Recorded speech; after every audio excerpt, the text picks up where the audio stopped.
আল্লাহ পাক রব্বুল আলামিন বললেন, কুল্লু নাফসিন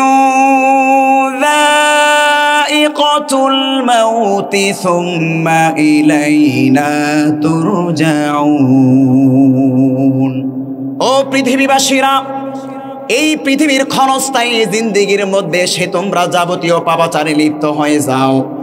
ও দুনিয়ার মানুষেরা, তোমরা কি জানো না এই ক্ষণস্থায়ী পৃথিবীর পরে তোমাদের জন্য একটা চিরস্থায়ী জগৎ রয়েছে।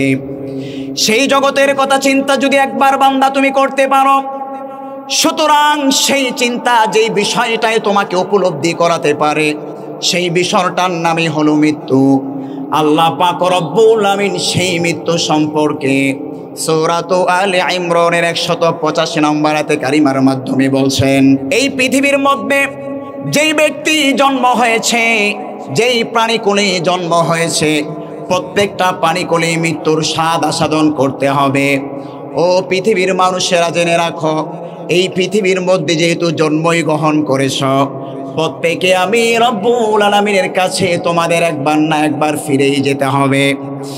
আল্লাহ পাক রব্বুল আমিন বলছেন, ও জগৎবাসীরা, মনে করছো দুনিয়ার সামান্য ক্ষমতা দৌলতের কারণে তুমি মনে করছো এই মৃত্যু থেকে পলায়ন করতে পারবে, কিন্তু আল্লাহ পাক রব্বুল আমিন বললেন, না না, এই মৃত্যু থেকে পৃথিবীর কোনো মানুষ পলায়ন করতে পারে নাই, কিয়ামত পর্যন্তও পারবে না।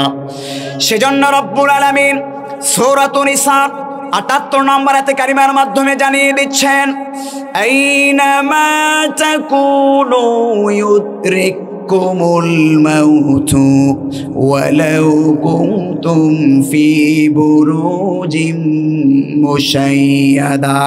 আমার আল্লাহ পাক রব্বুল আমিন বলছেন, তোমরা এই মৃত্যু নামক বিষয়টা থেকে বাঁচার জন্য পৃথিবীর যেই নাগালে থাকো না কেন, ওয়ালাউ কুনতুম ফি বুরুজিম মুশাইয়াদা, যদি তোমরা একটি দুর্গের মধ্যে পলায়ন করো না কেন, ওই সংরক্ষিত জায়গার মধ্যেও মৃত্যু নামক এই বিষয়টা তোমাদেরকে হানা দিবে। সুতরাং আল্লাহ পাক রব্বুল আমিন সূরাত জুমার 8 নম্বর আয়াতে কারিমার মাধ্যমে জানিয়ে দিচ্ছেন, কুল ইন্নাল মাউতাল্লাযী তাফিরুনা মিনহু ফাইন্নাহু মুলাকীকুম সুম্মা তুরাদ্দুনা ইলা আলিমিল গায়ব।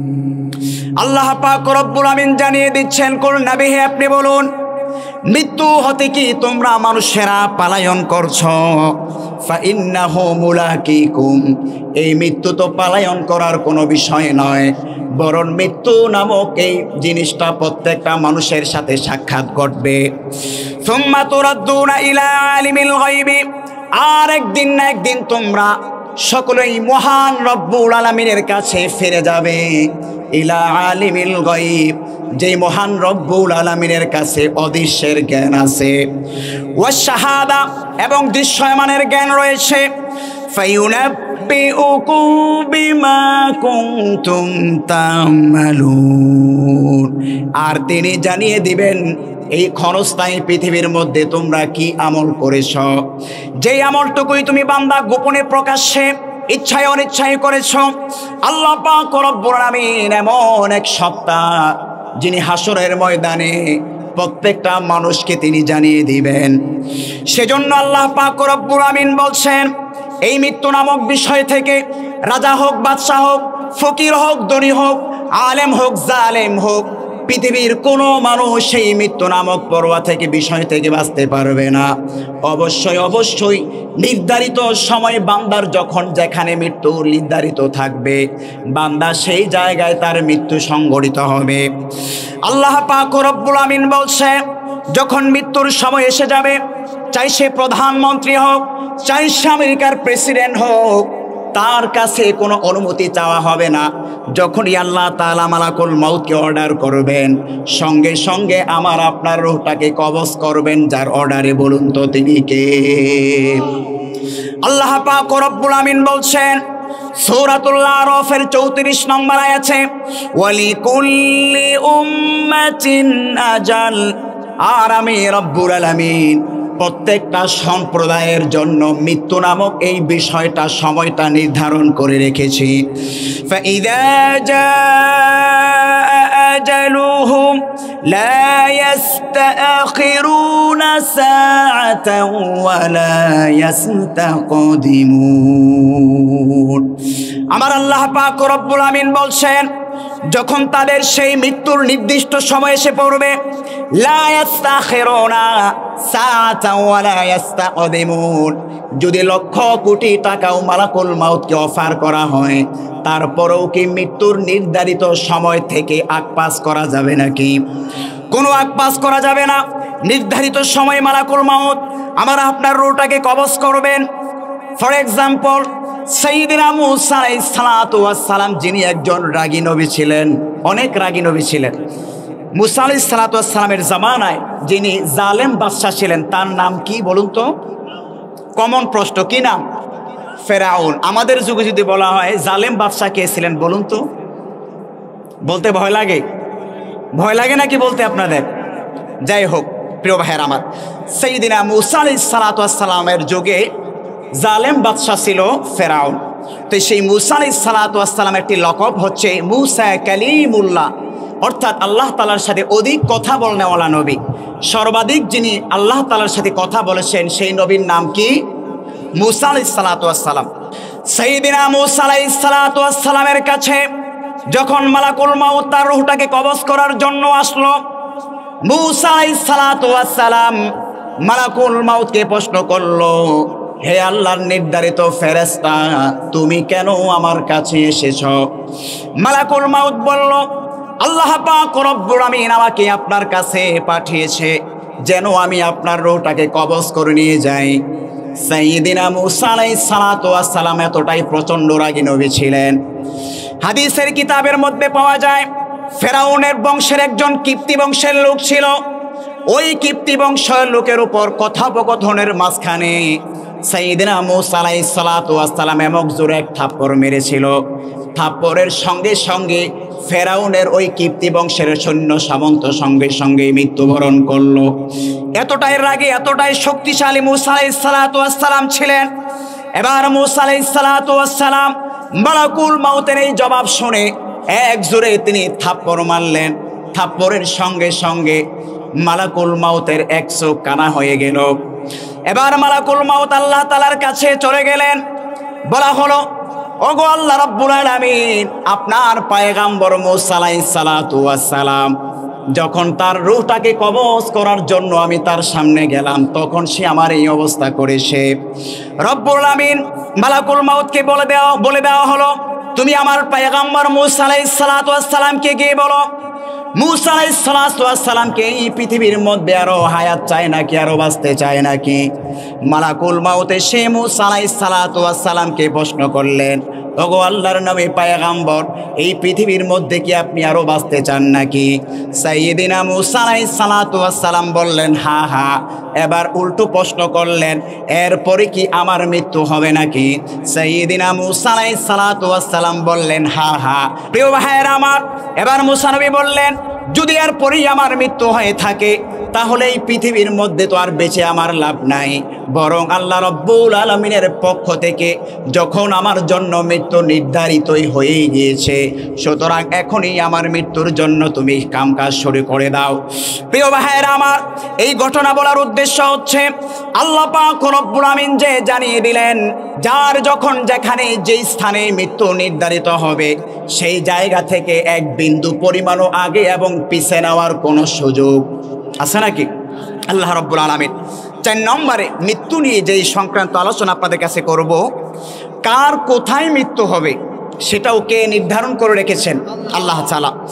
আল্লাহ পাক রব্বুল আমিন বলছেন সূরাতুল লুকমানের 34 নম্বর আয়াতে, ওয়ামা তাদরি নাফসু বিআইয়ি আরদিন তামুত ইন্নাল্লাহা আলিমুন খাবীর।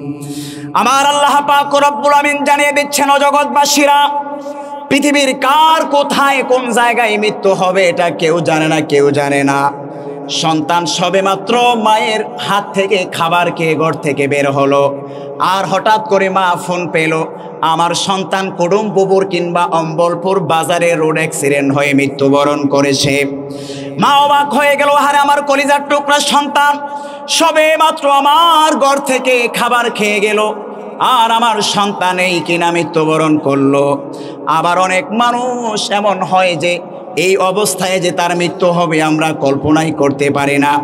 আরে মানুষটা সবে মাত্র সুস্থ হয়ে আমার সাথে কথা বলে গেল, এটা আমি ভাবতেই পারি না এই মানুষটা এই মুহূর্তে মৃত্যুবরণ করবে। কিন্তু না, আল্লাহ পাক রব্বুল আমিন জানিয়ে দিচ্ছেন, ওয়ামা তাদরি নাফসু বিআই আরদিন তামুত, কার কোথায় কোন মানুষের মৃত্যু হবে এটা যার পক্ষ থেকে বান্দার জন্য নির্ধারিত, বলুন তো তিনি কে? প্রিয় ভাইয়েরা আমার, সেজন্য তিরমিজির এক হাদিসের মধ্যে এসেছে, আপনি ঘরের মধ্যে আছেন কিন্তু আপনার মৃত্যু লেখা আছে রাস্তার মধ্যে। হাদিসের কিতাবের মধ্যে পাওয়া যায় আপনাকে ঘর থেকে আল্লাহ রাব্বুল আমিন কুদরতিভাবে রাস্তার মধ্যে নিয়ে যাবেন। আপনার মৃত্যু লেখা আছে ওই গাড়ির রাস্তার অ্যাক্সিডেন্টের মধ্যে, আল্লাহ পাক রব্বুল আমিন সেভাবে আপনার মৃত্যু দিবেন। আপনার মৃত্যু লেখা আছে আপনার শ্বশুর বাড়িতে কিংবা আপনার আপন বাড়িতে।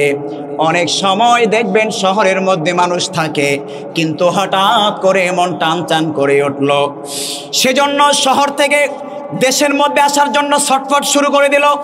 বাবাকে বলল, বাবা আমাকে তুমি গ্রামের বাড়িতে নিয়ে যাও। যেই কিনা গ্রামের বাড়ির মধ্যে আসলো, হঠাৎ করে মাইক দিয়ে এলান হলো যে অমুক পাড়ার অমুক বাড়ির লোকটা নাই। এমন হয় কি হয় না? তার মানে আল্লাহ পাক রব্বুল আমিন যেই জিনিসটা আমাদেরকে জানান দিচ্ছেন, বান্দা যার যেখানে যেই স্থানে মৃত্যু নির্ধারিত আল্লাহ রব্বুল আমিন কুদরতিভাবে তাকে সেখানেই নিয়ে যাবেন। সুতরাং বান্দা যতই টাল বাহানা করুক না কেন, কোনোভাবেই এই মৃত্যুর হাত থেকে বান্দা বাঁচতে পারবে না। কিন্তু আমাদের সমাজের মধ্যে এক শ্রেণীর মানুষ বলে, আহারে অকাল এই মানুষটার মৃত্যু হয়ে গেল, এমন কথার প্রচলন আছে না নাই? বলে আহারে এত অল্প বয়স এই অকাল মৃত্যু হয়ে গেল, এরকম কথা বলি না আমরা? এই অকাল মৃত্যু বলতে ইসলামের মধ্যে কিছু আছে কিনা এই বিষয় সম্বন্ধে আমরা এতক্ষণ মৃত্যু নিয়ে যে আলোচনাগুলো শুনলাম, এর থেকে স্পষ্ট এবং প্রতীয়মান হয় যে অকাল মৃত্যু বলতে ইসলামের মধ্যে কোনো শব্দ। আল্লাহ পাক রব্বুল আমিন পবিত্র কোরআনুল কারীম এবং হাদিসে পাকের বিশ্লেষণের মাধ্যমে জানতে পারলাম ইসলামের মধ্যে অকাল মৃত্যু বলতে কোনো শব্দ নাই। সুতরাং কোনো যুবক যদি হঠাৎ করে মৃত্যুবরণ করে, আমরা কখনোই যেন এই কথা না বলি হালে ছেলেটা অকালে মৃত্যুবরণ করেছে। জানাজা পড়তে গিয়ে অনেক সময় আমরা বলে ফেলি, আহারে আমাদের কল্পনায় ছিল না এই যুবক এত অল্প বয়স, কত স্বপ্ন ছিল মা বাবার। বাবার স্বপ্ন ছিল তাকে অক্সফোর্ড বিশ্ববিদ্যালয়ে পড়াবে, ছেলেটার স্বপ্ন ছিল কামাই রোজগার করে মা বাবাকে দুমুঠো ভাত খাওয়াবে। কিন্তু এই ছেলেটা এই ক্ষণস্থায়ী জগৎ থেকে অকাল মৃত্যুবরণ করলো। সুতরাং আল্লাহ পাক রব্বুল আমিন বলছেন, ওয়ামা তাদরি নাফসু বিআইয়ি আরদিন তামুত, কোন নফসের কোন জায়গায় মৃত্যুবরণ হবে, ইন্নাল্লাহা আলিমুন খবীর, এটা জানেন একজন চিৎকার করে বলতে হবে তিনি কে। তাহলে আমরা কি বলতে পারি প্রিয় ভাইয়েরা? এটা আমাদের কুসংস্কার। অকাল মৃত্যু এই শব্দের স্থানে আমরা এই কথা বলতে পারি, আহারে এই যুবকের অপ্রত্যাশিত মৃত্যু হয়েছে, এটা আমরা কখনো কামনা করি নাই। অকাল অপ্রত্যাশিত, আমাদের প্রত্যাশা ছিল না যে এই ভাইটা আমাদেরকে ছেড়ে চলে যাবেন। তাহলে অকাল বলতে ইসলামের মধ্যে কোনো শব্দ আছে? এগুলো কখনো আমরা বলবো না, বরং কি বলতে পারি? আমরা এতটুকু বলতে পারি যে অপ্রত্যাশিত এই মানুষটার মৃত্যু হয়েছে। সম্মানিত প্রিয় ভাইয়েরা, 6 নম্বরে মৃত্যু নিয়ে যে আলোচনা করছিলাম, এই মৃত্যুর কোনো সিরিয়াল নাই, কার আগে কখন কে চলে যায় এটা জানেন একজন, তিনি কে। এই পৃথিবীর জীবন পরিক্রমায় যদি আমরা লক্ষ্য করি, বাবার আগে সন্তান চলে যায়, আবার সন্তানের আগে অনেক সময় মা বাবা চলে যায়, আবার কখনো মায়ের লাশ সন্তানের কাঁধের ওপর সন্তান কান্না করতে করতে যায়, আবার কখনো স্ত্রীর লাশ স্বামী বহন করে, কখনো দাদার লাশ নাতি বহন করে, সুতরাং কার কখন মৃত্যু এসে যায় এটার কোনো সিরিয়াল নাই। সেজন্য সব সময় মৃত্যুর প্রস্তুত মুসলমান রাখতে হবে। আমার প্রিয় ভাইয়েরা, 7 নম্বরে আল্লাহ পাক রব্বুল আমিন জানিয়ে দিচ্ছেন, এই মৃত্যু নামক যে যন্ত্রণা, এই মৃত্যুর যন্ত্রণা থেকে পৃথিবীর কেউ বাঁচতে পারবে না। বাঁচতে পারবে নাকি? মৃত্যু তো হবে, কেউ তো থাকবো না, এবং কোথায় কার মৃত্যু হবে এটা সুনিশ্চিত। 7 নম্বর যে বিষয়টা আমরা জানবো, মৃত্যুর সময়টা যন্ত্রণা আসবে, সাকরাতুল মাউত যেটাকে বলা হয়। এই মৃত্যু নামক যন্ত্রণা থেকে কেউ বাঁচতে পারবে না। নবী বলেন, রাসূল বলেন, আমাদের নবীও এই মৃত্যু নামক যন্ত্রণা উপলব্ধি করেছেন। সুতরাং আমরা তো সেই নবীর পাপী বান্দা। আমাদের মৃত্যুর সময় যে যন্ত্রণা কতটা ভয়াবহ হবে, যদি সময় থাকে, পাপী বান্দার মৃত্যুর যন্ত্রণা, মুমিন বান্দার মৃত্যুর যন্ত্রণা, এবং মুসলিম পাপিষ্ঠ বান্দার মৃত্যুর যন্ত্রণা, এবং সর্বোপরি মুনাফিক বান্দার মৃত্যুর যন্ত্রণা, এগুলো কি হবে এর বিবরণ যদি সময় হয় ইনশাআল্লাহ আপনাদের সামনে আমি দেব। যে বিষয়টা বলছিলাম, মৃত্যু নামক যন্ত্রণা থেকে কেউ বাঁচতে পারবে না। আল্লাহ তাআলা সূরাতুল কফের 19 নম্বর আয়াতে কারিমার মধ্যে ইরশাদ করছেন, আল্লাহ পাক রব্বুল আমিন জানিয়ে দিচ্ছেন, এই মৃত্যু নামক যন্ত্রণা থেকে নবী রাসূল থেকে নিয়ে যত পয়গম্বরের যত উম্মতগণ এসেছেন, কেউ এই মৃত্যু যন্ত্রণা থেকে বাঁচতে পারবে না। সেজন্যই রব্বুল আলামিন সূরাতুল কফের 19 নম্বর আয়াতে কারিমার মাধ্যমে জানিয়ে দিচ্ছেন, ওয়াজাআত সাকরাতুল মাউতি বিল হক যালিকা মা কুনতা মিনহু তাহিদ। আমার আল্লাহ পাক রব্বুল আমিন জানিয়ে দিচ্ছেন, মৃত্যু যন্ত্রণা সত্যি সত্যি আসবে। আরও মানুষেরা সেই মৃত্যুর যন্ত্রণা থেকে তোমরা বাঁচার জন্য যেই ছলছাতুরি করো না কেন, প্রত্যেকটা মানুষের কাছে এই মৃত্যু নামক যন্ত্রণা আসবেই আসবে।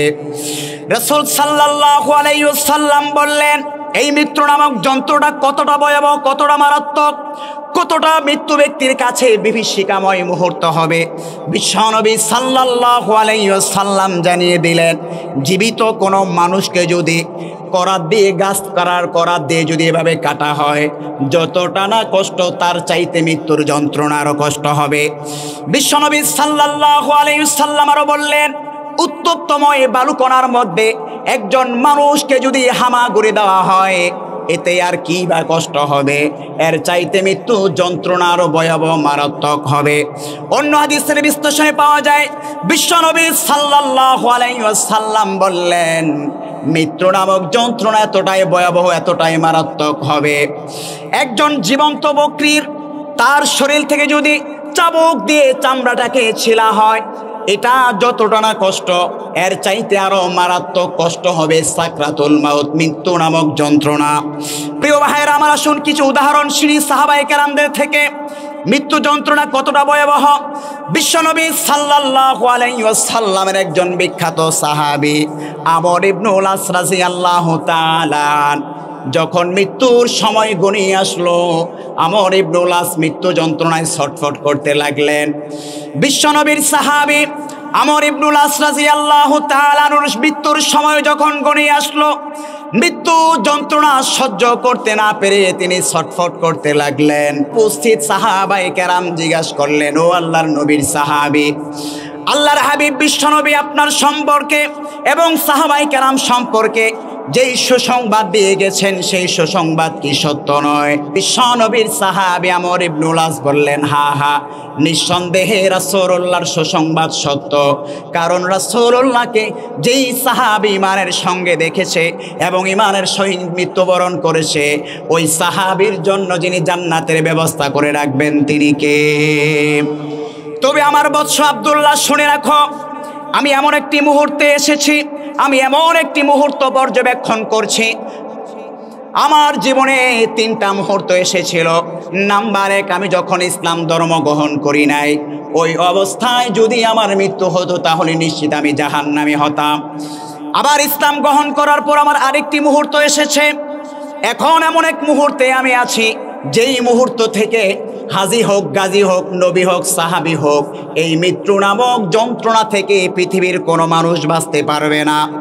বিশ্বনবীর সাহাবী আমর ইবনুল আস রাদিয়াল্লাহু তাআলা আনহু বললেন, আমি এমন একটি সময় পার করছি, আমার কাছে মনে হচ্ছে আমার এই দুই কাঁধের ওপর রাদুয়া নামক পাহাড় আমার কাঁধের ওপর চাপিয়ে দেওয়া হয়েছে, যেই পাহাড়ের ভারত আনার পক্ষে বর্ণনা সম্ভব নয়। আমার কাছে মনে হচ্ছে আমার গলার মধ্যে কাঁটা বিঁধে দেওয়া হয়েছে, আর মনে হচ্ছে আমার ভিতর থেকে মালাকুল মাউত রূহটাকে এমনভাবে বের করার চেষ্টা করছে, মনে হচ্ছে একটা সুয়ের মধ্যে একটা ওট যেমনইভাবে প্রবেশ করা অসম্ভব, ঠিক এমনইভাবেই আমার মৃত্যুটাকে যেন এমনভাবে কষ্ট দিয়ে বের করা হচ্ছে। প্রিয় ভাইয়েরা আমার, বিভিন্ন নবীদের থেকে মৃত্যু নামক যন্ত্রণা কেমন উপলব্ধি হতে পারে তার কিছু উদাহরণ শুনি।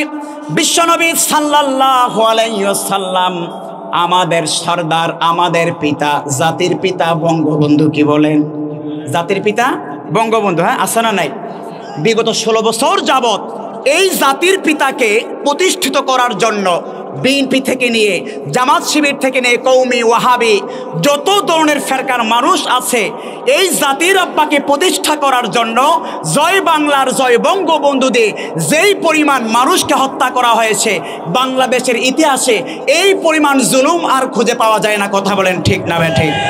এই জন্য আমি প্রায় সময় বলি, বাংলার এই জমিনকে দুই বাবা ধ্বংসের বাঁধতে নিয়ে গিয়েছে। এক বাবা হচ্ছে রাজনীতির মঞ্চকে, আর আরেক বাবা হচ্ছে ধর্মীয় প্রতিষ্ঠানগুলোকে। এই রাজনৈতিক মঞ্চটাকে কোন বাবা নষ্ট করেছে? যেই বাবাকে বলা হয়েছিল তিনি হচ্ছে বাঙালি জাতির পিতা, অথচ একজন মুসলমান কখনো আমাদের জাতির পিতা ইব্রাহিম আলাইহিস সালাতু ওয়াস সালামকে বেঁধে রেখে বঙ্গবন্ধু বলেন, জিয়াউর রহমান বলেন, কিংবা অন্য কোনো নেতাকে বলেন, কখনো বাঙালি জাতি কিংবা মুসলিম জাতির পিতা বলে স্বীকৃতি দিতে পারে না। কথা বলেন ঠিক না ঠিক?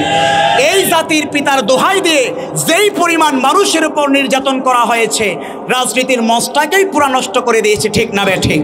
এই বাবার নামে মোড়ে মোড়ে যেই পরিমাণ মূর্তির সয়লাভ করা হয়েছিল 5ই আগস্টের পরে, কিভাবে এই মূর্তিগুলোকে ভেঙে বাংলাদেশের মানুষ ইমানের বলে বলিয়ান হয়ে একত্ববাদ, তাদের সেই পিতা সাইয়েদনা ইব্রাহিম আলাইহিস সালাতু ওয়াস সালামের সেই আদর্শই বাস্তবায়ন করেছে। ঠিক না ঠিক?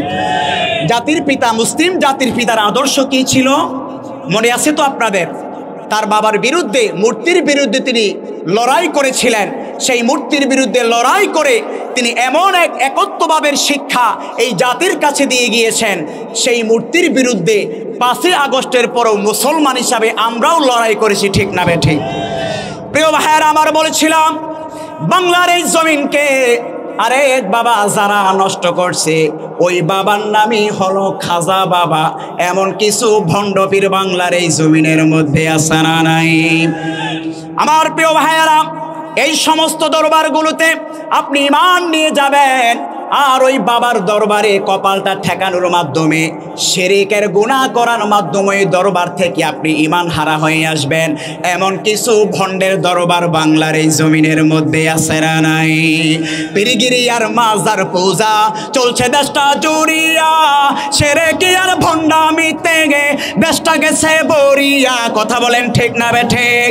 পীরগিরি আর মাজার পূজা চলছে দেশটা জুড়িয়া, শিরকি আর ভণ্ডামি দেশটা গেছে বরিয়া। গাজার কলকে টান মারিয়া, গাজার কলকে টান মারিয়া, হায় রে দেখাই বাবার শান। ওরা শিক্ষিত শয়তান, ওরা শিক্ষিত শয়তান। প্রিয় ভাইয়েরা আমার, মৃত্যু যন্ত্রণা সম্পর্কে আপনাদের কাছে আলোচনা করছিলাম। বিভিন্ন নবীদের কাছে মৃত্যু যন্ত্রণা কেমন ছিল তার কিছু উদাহরণ পেশ করছি। সাইয়েদিনা ইব্রাহিম আলাইহিস সালাতু ওয়াস সালামের কথা প্রসঙ্গে টানতে গিয়ে দুই বাবার কথা বলেছিলাম। মুসলিম জাতির পিতা সাইয়েদিনা ইব্রাহিম আলাইহিস সালাতু ওয়াস সালামকে আল্লাহ পাক রব্বুল আমিন জিজ্ঞেস করলেন, লাম্মা তুওয়াফিয়া ইব্রাহিম আলাইহিস সালাম, যখন ইব্রাহিম আলাইহিস সালাতু ওয়াস সালামের সাথে মৃত্যুর পর আল্লাহ তাআলার সাক্ষাৎ হলো, ফাকিলা লাহু ইব্রাহিম, ইব্রাহিম আলাইহিস সালাতু ওয়াস সালামকে বলা হলো, কাইফা ওয়াজাতাল মাউতা, ও আমার খলিল, ও আমার পয়গম্বর, এই মৃত্যুটাকে আপনি কিভাবে পেয়েছেন? ক্বালা ইয়া রাব্বি তানজিউ বিল বালাই, ইব্রাহিম আলাইহিস সালাতু ওয়াস সালাম রব্বুল আলামিনকে বললেন, ও রব্বুল আলামিন, এই মৃত্যু নামক বিষয়টা আমি বড় দুঃখ ভারাক্রান্ত অবস্থায় পেয়েছি। আল্লাহ পাক রব্বুল আলামিন তখন বললেন, ও আমার খলিল, আমি আপনাকে সেই মৃত্যু যন্ত্রণা থেকে আপনার জন্য আমি সহজ করে দিলাম। আবার আরেকজন নবী সাইয়্যিদিনা মূসা আলাইহিস সালাতু ওয়াস সালাম, মৃত্যু নামক যন্ত্রণা তার কাছে কেমন ছিল? তাকে প্রশ্ন করা হলো, ইয়া মূসা কাইফা ওয়াজাদতাল মাউত। যখন আল্লাহ রাব্বুল আলামিনের সাথে তার সঙ্গে সাক্ষাৎ হলো, জিজ্ঞেস করা হলো এই মৃত্যুটা কি আপনি কিভাবে পেয়েছেন? ক্বালা ওয়াজাদতু নাফসি কাল উসফুর, তিনি বললেন একটি জীবন্ত চড়ুই পাখির মতো আমি পেয়েছি। হাইনা ইয়াকুলা আলাল মিফলাতি লা ইয়ামুতু ফায়াস্তারিহু, তিনি বললেন এই চড়ুই পাখিটা একটি জ্বলন্ত আগুনের মধ্যে এবং কড়াইয়ের মধ্যে রাখা হলো, তেলের মধ্যে। আর ওই কড়াইয়ের মধ্যে রাখার ফলে ওই চড়ুই পাখিটা এর থেকে না মৃত্যুবরণ করে, আবার না এর থেকে পরিত্রাণ পেয়ে সে উড়াল মেরে চলে যায়। অর্থাৎ মৃত্যু নামক বিষয়টা এতটাই যন্ত্রণাদায়ক। এই মৃত্যু নামক যন্ত্রণা যখন আমার আপনার কাছে চলে আসবে, এই মৃত্যু নামক যন্ত্রণা থেকে কেউ আমরা বাঁচতে পারবো না। প্রিয় ভাইয়েরা আমার, বিশ্বনবী সাল্লাল্লাহু আলাইহি ওয়াসাল্লাম স্বয়ং এই মৃত্যু নামক যন্ত্রণা থেকেও তিনিও বাঁচতে পারেন নাই। বিশ্বনবী সাল্লাল্লাহু আলাইহি ওয়াসাল্লামের মৃত্যুর কয়েকদিন পূর্বে তিনি হাঁটতে পারেন না, বসতে পারেন না, তিনি দাঁড়াতেও পারেন না। আবার তিনি যে একাকার চিত্রে আল্লাহ তাআলার ইবাদত করবেন সেই সময়টুকু তিনি পাচ্ছেন না, কারণ প্রচণ্ড তিনি অসুস্থ হয়ে গিয়েছিলেন। যার ফলে বিশ্বনবী সাল্লাল্লাহু আলাইহি ওয়াসাল্লাম মৃত্যুর কয়েকদিন পূর্বে বিশ্বনবী সাল্লাল্লাহু আলাইহি ওয়াসাল্লাম দুইজন সাহাবীর উপর দুই কাঁধে ভর করে তিনি মসজিদে নববীর মধ্যে প্রবেশ করলেন। মসজিদে নববীর মধ্যে প্রবেশ করে তিনি সাহাবায়ে কেরামকে লক্ষ্য করে খুতবা পাঠ করলেন। তার নেতৃত্বে নামাজ আদায় হলো। বিশ্বনবী সাল্লাল্লাহু আলাইহি ওয়াসাল্লাম সমস্ত সাহাবায়ে কেরামকে লক্ষ্য করে একটি বক্তৃতা প্রদান করলেন। আর তিনি বললেন, ও আমার সাহাবীরা খুব খেয়াল করে শোনো, আল্লাহ পাক রব্বুল আমিন তার একজন বান্দাকে এই পৃথিবীর সমস্ত সম্পত্তি গ্রহণ করার অফার দেওয়া হলো, কিন্তু ওই ব্যক্তি এই সম্পত্তি গ্রহণ না করে একমাত্র রব্বুল আমিনের দিদার গ্রহণ করাটাই পছন্দ করলো। প্রিয় ভাইয়েরা আমার, ওই বৈঠকের মধ্যে বিশ্বনবীর সাহাবী আবু বকর রাদিয়াল্লাহু তাআলা উপস্থিত ছিলেন। আবু বকর রাদিয়াল্লাহু তাআলা এই কথা শোনা মাত্র তিনি কান্না করতে করতে বেহুশ হয়ে গেলেন। সাহাবায়ে কেরাম আবু বকর রাদিয়াল্লাহু তাআলার কাছে জানতে চাইলেন, ও আল্লাহর নবীর সাহাবী, আপনি কেন এই কথা শোনা মাত্রই কান্নাকাটি করছেন? আবু বকর বললেন, ও আমার আল্লাহর নবীর সাহাবীরা, তোমরা হয়তো এই কথার মর্ম বুঝো নাই। নবীজি যে বলেছেন এক ব্যক্তির কাছে দুনিয়ার সমস্ত সম্পত্তি অফার করা হলো, কিন্তু ওই ব্যক্তি এই সম্পত্তির অফার গ্রহণ না করে একমাত্র রব্বুল আমিনের দিদারটাকেই তিনি পছন্দ করলেন। ও আল্লাহর নবীর সাহাবীরা, এই কথার মাধ্যমে নবী কি ইঙ্গিত করেছেন তোমরা হয়তো বুঝো নাই, কিন্তু আমি আবু বকর বুঝতে পেরেছি। এই কথার মাধ্যমে আমাদের কলিজার টুকরা, আমাদের নেতা বিশ্বনবী মুহাম্মদ মুস্তাফা সাল্লাল্লাহু আলাইহি ওয়াসাল্লাম এই পৃথিবী থেকে যে চিরজীবনের জন্য বিদায় নিয়ে চলে যাবেন, নবীজি এই কথার মাধ্যমে সেটা আমাদেরকে প্রমাণিত করেছেন। প্রিয় ভাইয়েরা আমার, বিশ্বনবী সাল্লাল্লাহু আলাইহি ওয়াসাল্লাম দুই সাহাবীর কাঁধের উপর ভর করে তিনি ঘরের মধ্যে চলে গেলেন। হাদিসের বর্ণনায় পাওয়া যায় নবীজি ওই দিনও মাগরিবের নামাজ আদায় করেছেন। যখন এশার নামাজের সময় হয়ে গেল, তিনি ঘরের মধ্যে সাহাবায়ে কেরামকে বললেন, ও আমার সাহাবীরা, আমাকে ওযুর পানি দাও, নামাজের জন্য আমি মসজিদের মধ্যে গমন করব। যেই কিনা তার সামনে ওযুর পানি উপস্থাপন করা হলো, নবীজির সেই শক্তিটুকু ছিল না যে ওযুর পানি দিয়ে ওযু করবে। নবীজি বেহুশ হয়ে গেলেন। আবার বেহুশ থেকে কিছুক্ষণ পরে উঠলেন। নবীজি জিজ্ঞাসা করলেন, নামাজের সময় কি আছে? উপস্থিত সাহাবায়ে কেরাম বললেন, ইয়া আল্লাহর রাসূল, হ্যাঁ হ্যাঁ, নামাজের সময় আছে। এরকম করতে করতে এশারের সময় যখন আযানের সময় হয়ে গেল, মুয়াজ্জিন আযান দিল। সাহাবায়ে কেরাম এশার নামাজের জন্য নবীর ইমামতির জন্য অপেক্ষা করছে। অপেক্ষা করতে করতে যখন সাহাবায়ে কেরাম ধৈর্যচ্যুত হয়ে গেলেন, নবীজি আমার সাহাবায়ে কেরামকে লক্ষ্য করে খবর পাঠালেন, আবু বকরের নেতৃত্বে সাহাবায়ে কেরাম যেন সকলে আজকে নামাজ আদায় করে।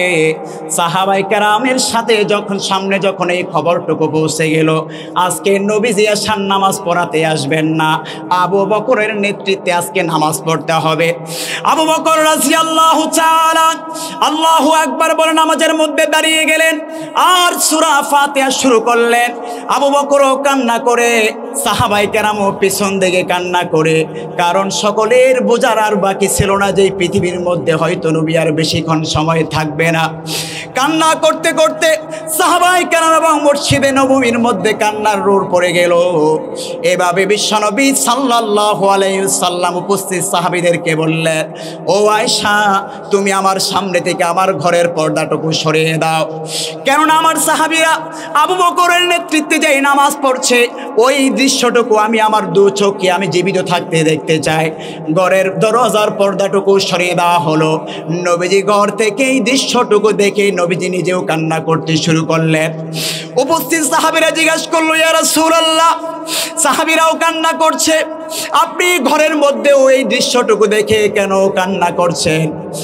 নবী সাল্লাল্লাহু আলাইহি ওয়াসাল্লাম তখন বললেন, ও আমার সাহাবীরা, রে আয়েশা, এই পৃথিবীর মধ্যে আমি আর বেশি দিন বাঁচব না, এটা আল্লাহ পাক রব্বুল আমিন আমাকে জানিয়ে দিয়েছেন। কিন্তু আমি রাসূল জীবিত থাকতে আবু বকরের নেতৃত্বে আমার সাহাবীরা মসজিদে নববীর মধ্যে আমার সাহাবী আবু বকরের নেতৃত্বে আমি জীবিত থাকতে তারা নামাজ পড়ছে, এই দৃশ্যটুকু দেখে আমি রাসূল খুশিতে কান্না করছি। আমার বিশ্বাস, আমি নবী যেদিন এই পৃথিবী থেকে বিদায় নিয়ে চলে যাব, আমার সাহাবীরা যেভাবে দলবদ্ধভাবে একত্রে মোহাব্বত নিয়ে নামাজ পড়েছে, আমার বিশ্বাস আমার সাহাবীরা এই পৃথিবীর মধ্যে এভাবে একতাবদ্ধ ভালোবাসার বন্ধনে আবদ্ধ থাকবে। প্রিয় ভাইরা আমার, বিশ্বনবী সাল্লাল্লাহু আলাইহি ওয়াসাল্লাম এভাবে ওযু করলেন, ওযু করে নিজেও নামাজ পড়লেন। আর ওযুর পানি যখন তিনি হাতে নিলেন, হাতে নেওয়ার সময় বিশ্বনবী সাল্লাল্লাহু আলাইহি ওয়াসাল্লাম বললেন, লা ইলাহা ইল্লাল্লাহ, আল্লাহ ছাড়া এই পৃথিবীর মধ্যে আর কোনো মাবুদ নাই। সাকরাতুল মাউত, আর এই মৃত্যু নামক বিষয়টা এটা অত্যন্ত যন্ত্রণাদায়ক বিষয়। এই মৃত্যু নামক যন্ত্রণা বিষয় থেকে পৃথিবীর কোনো মানুষ বাঁচতে পারবে না। আজ আমি নবীও এই মৃত্যু নামক যন্ত্রণা এভাবে আল্লাহ তাআলা আমাকে দিয়ে পরীক্ষা করছেন।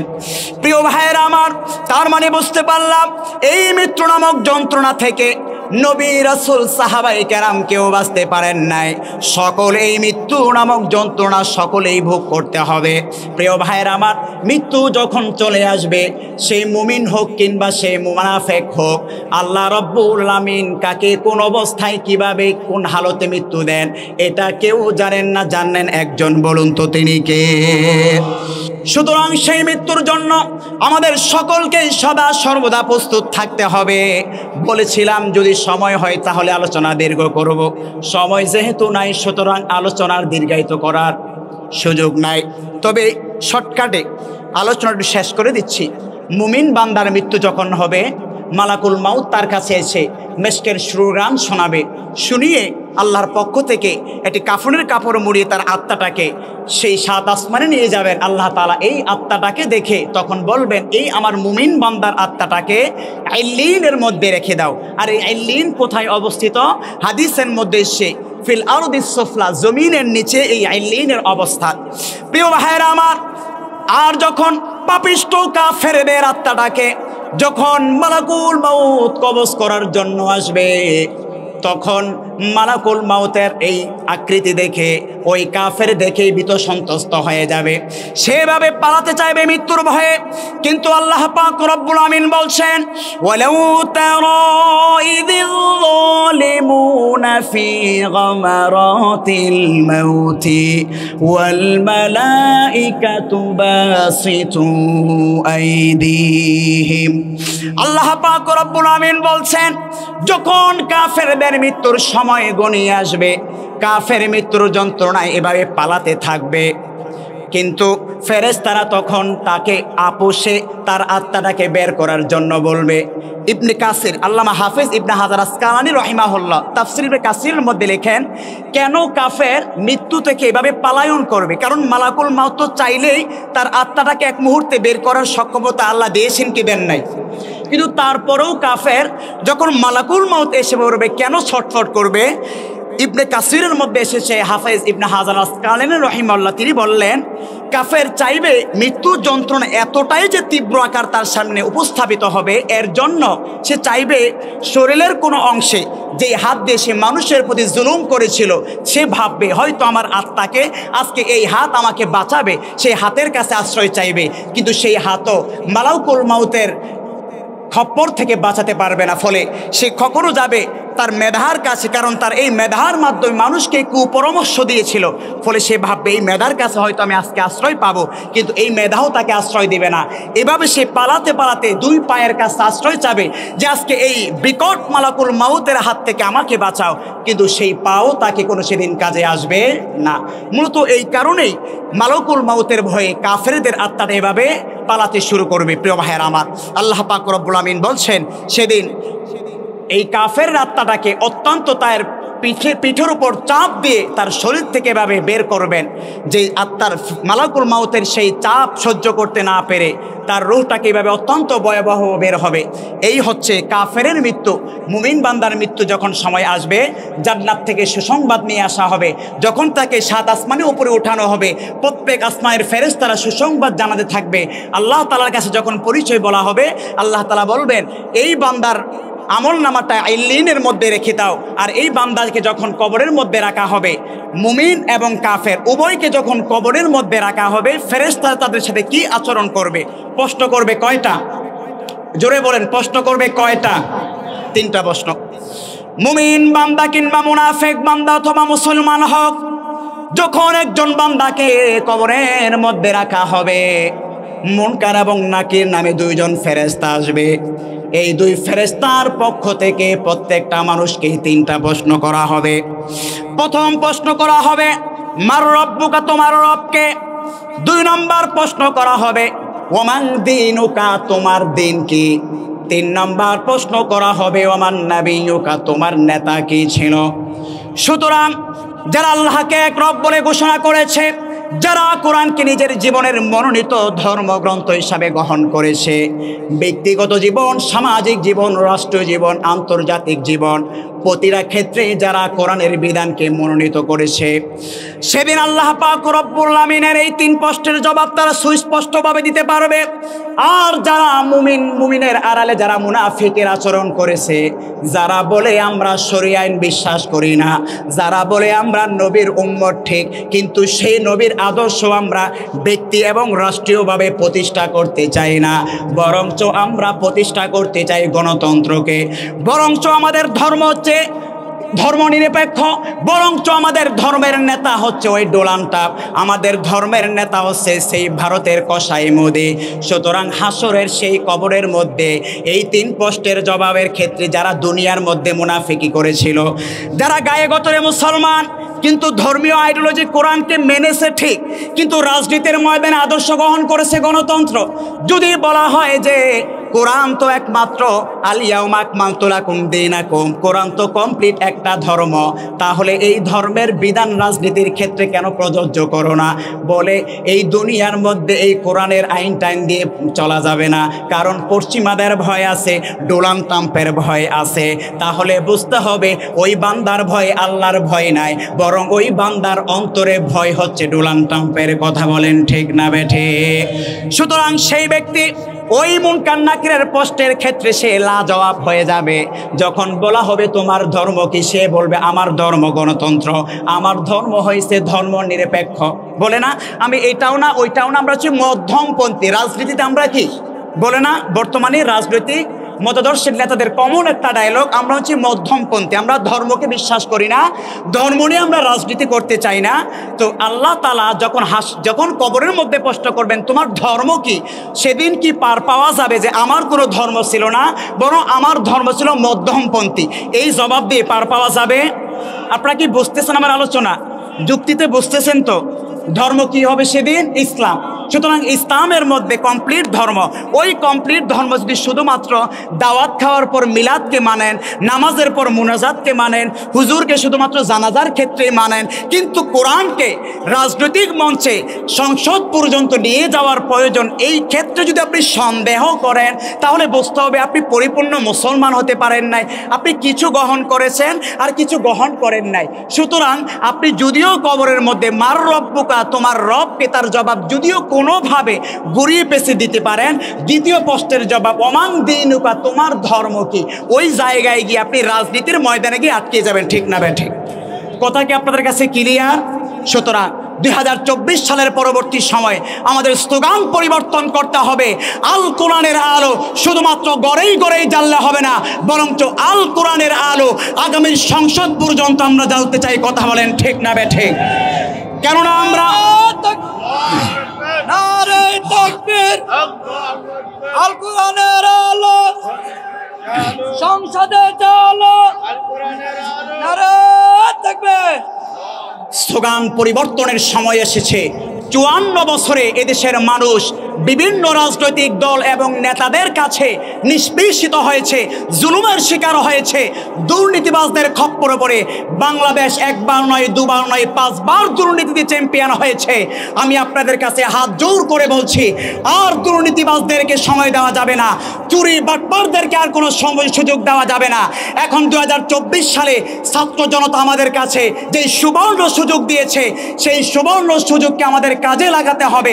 আর সেই কাজে লাগানোর একমাত্র পাথেয়, চূড়ান্ত পাথেয় হচ্ছে আল কোরআনের আলো। শুধুমাত্র গড়েই গড়ে জ্বাললে হবে না, মাহফিলে মাহফিলে জ্বাললে হবে না, বরঞ্চ আল কোরআনের আলো কারা কারা সংসদ পর্যন্ত জ্বালতে প্রস্তুত? নারায়ে তাকবীর, লিল্লাহে তাকবীর।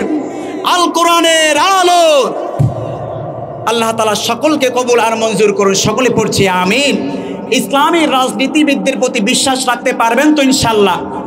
এদেশে যত রাজনীতিবিদ দেখেছি, ভোটের আগে কেউ হয়তো রাজনীতিতে ক্ষমতায় এসে ইন্ডিয়ার কাছে মাথা বিক্রি করে, কেউ হয়তো বা ওয়াশিংটনের কাছে মাথা বিক্রি করে, কেউ রাশিয়ার কাছে মাথা বিক্রি করে, কিন্তু আল্লাহর কসম করে বলছি, কোরআন বিশ্বাসীওয়ালা মানুষ যদি ক্ষমতার মধ্যে আসতে পারে, এরা কশিনকালেও চীন, রাশিয়া, ভারত বলেন কারোর কাছেই মাথা বিক্রি করতে পারে না, বরং এরা মাথা একমাত্র বিক্রি করবে আল্লাহ তাআলার কাছে। কথা বলেন ঠিক না ঠিক?